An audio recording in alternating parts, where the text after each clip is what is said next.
C'est un régime qui a plus de 100 ans d'existence. Initialement développé pour traiter l'épilepsie, mais il se trouve qu'il a d'autres avantages. Dans ce podcast, je discute du régime cétogène. Bienvenue sur La vie en 2.0, le podcast qui discute les méthodes, les procédures et les outils pour optimiser votre vie au quotidien. Je suis le docteur Cyril Pernet, je suis neuropsychologue et chercheur en neurosciences. Ce que je présente ici est séparé de mes activités de chercheur et d'enseignement. Mon but est d'utiliser mon expertise pour analyser et synthétiser les informations scientifiquement prouvées pour améliorer mon quotidien, pour améliorer votre quotidien. N'oubliez pas de souscrire à la chaîne sur YouTube, Spotify, Apple Podcast, Deezer et autres plateformes pour ne manquer aucun épisode. Commençons par le commencement. En 1920, le docteur Russell Wilder proposa le régime cétogène pour traiter l'épilepsie. Aujourd'hui encore, c'est utilisé comme thérapie complémentaire, en particulier pour les patients qui ont une résistance aux traitements médicamenteux. Son idée vient du fait que l'on avait observé que le jeûne pouvait réduire les crises d'épilepsie, et donc, en suivant un régime qui mimique les effets du jeûne, on peut obtenir les mêmes bénéfices. De quoi je parle? Supprimer les carbohydrates, le sucre, pour stimuler la production de cétones qui vont être utilisées comme source d'énergie. Au cas où vous avez manqué l'épisode sur le jeûne intermittent, je le mets en description ici. Lorsqu'on suit un régime cétogène, afin de continuer à avoir de l'énergie, il faut donc accroître son apport en gras. Les recommandations sont 5 à 10% de carbohydrates, donc de la salade, quelques tomates, asperges, brocolis, choux pour avoir des fibres. Évidemment, pas de riz, pâtes, pain, pommes de terre, ni même de fruits car trop riches en sucre. Ensuite, 15 à 25% de protéines. Bon, personnellement, je pense qu'on peut monter jusqu'à 30% compte tenu des effets positifs de se nourrir en protéines. Ça, j'en parlerai dans un autre podcast. Ce qui nous laisse avec 60 à 80% d'apport calorique journalier en gras. C'est énorme. Des avocats, beaucoup de fromage, du beurre, des huiles, des noix, et évidemment d'autres sources venant des protéines comme les œufs, le bœuf et l'agneau. Alors, comment ce régime fonctionne? Lorsqu'on n'a plus de glucose dans le sang, ou un niveau très faible, le taux d'insuline diminue et le taux de glucagon augmente.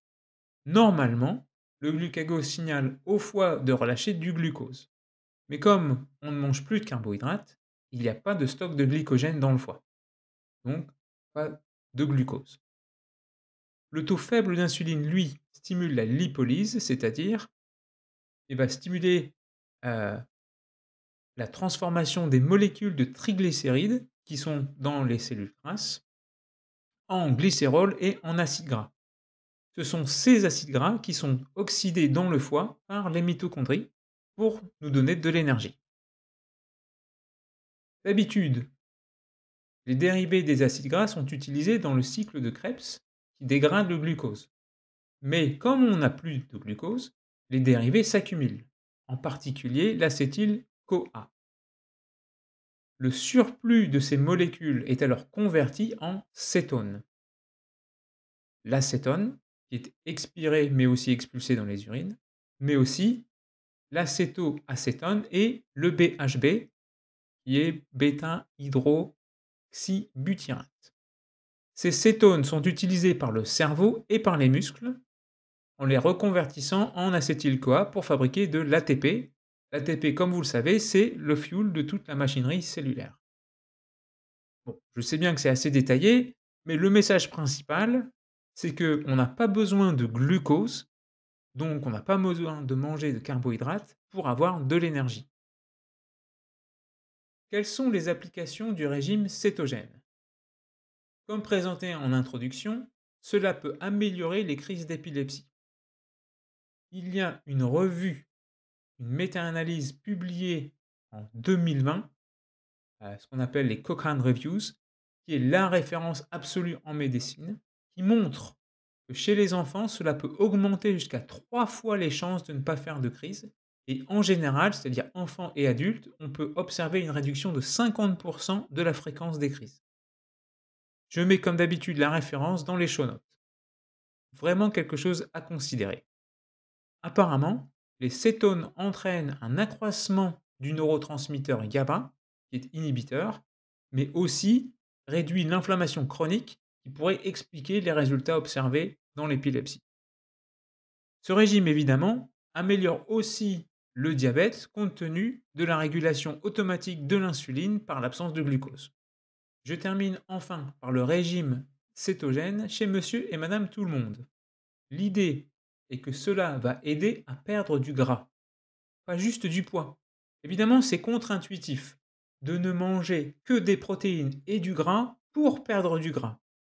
Mais comme la seule source d'énergie, c'est le gras, et si on est en déficit calorique, comme on le fait avec tout régime où on veut perdre du poids, alors ce qu'on va perdre automatiquement, c'est du gras.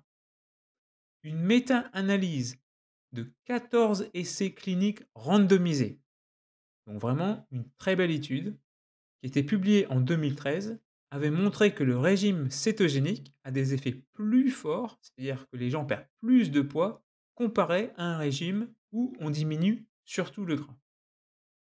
Je vous renvoie aussi à mon podcast sur le jeûne intermittent, mais pour résumer ici les bénéfices d'utiliser les cétones plutôt que le glucose, ça ne se limite pas à la perte de gras.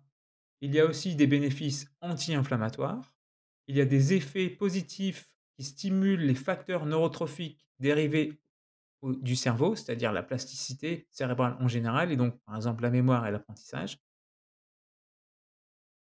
Il a été observé également une certaine clarité mentale qui est souvent associée au fait qu'on a une augmentation du taux de GABA. Et enfin, il y a des effets présumés sur la longévité. Je dis présumés car observés chez les souris, mais il n'y a pas d'études qui ont été faites chez l'homme à ce niveau. Je termine par une proposition, supportée par quelques études récentes, c'est de faire quelques jours par mois un jeûne de 36 heures pour rentrer rapidement en cétogène, suivi par un jour ou deux du régime cétogène. Il faut évidemment bien s'assurer de ne plus avoir de sucre dans le sang, c'est-à-dire de glycogène dans le foie. Donc le premier jour, n'hésitez pas à faire de la marche, de la natation, peut-être même 20 minutes d'entraînement fractionné à être à haute intensité. Je vous mets également un lien en description vers mon podcast à ce sujet. Vous pouvez aussi vous tester soit directement avec une machine en vous piquant le doigt, donc c'est le même genre de machine qu'on utilise pour mesurer le taux de sucre, qui peut aussi lire le taux de cétone, ou alors moins cher avec des bandelettes à tremper dans son urine. L'idée ici est d'entraîner son corps à passer du sucre au gras comme source d'énergie, c'est-à-dire avoir une plus grande flexibilité métabolique. On obtient donc des avantages sur le jeûne et sur le régime cétogène en termes d'autophagie, d'inflammation, de sensibilité à l'insuline, de facteurs neurotrophiques dérivés du cerveau, mais sans les problèmes possibles liés à des manques en micronutriments comme les vitamines, quand on fait un régime cétogène pendant des mois, et aussi la difficulté à suivre un tel régime au long terme. Cela ne va cependant pas avoir des effets dramatiques sur la perte de poids à court terme. Les effets, c'est vraiment en termes d'améliorer sa flexibilité métabolique.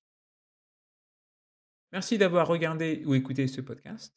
Merci par avance de liker et de partager cet épisode ou généralement mon podcast avec vos amis. Cela aide à grandir la chaîne.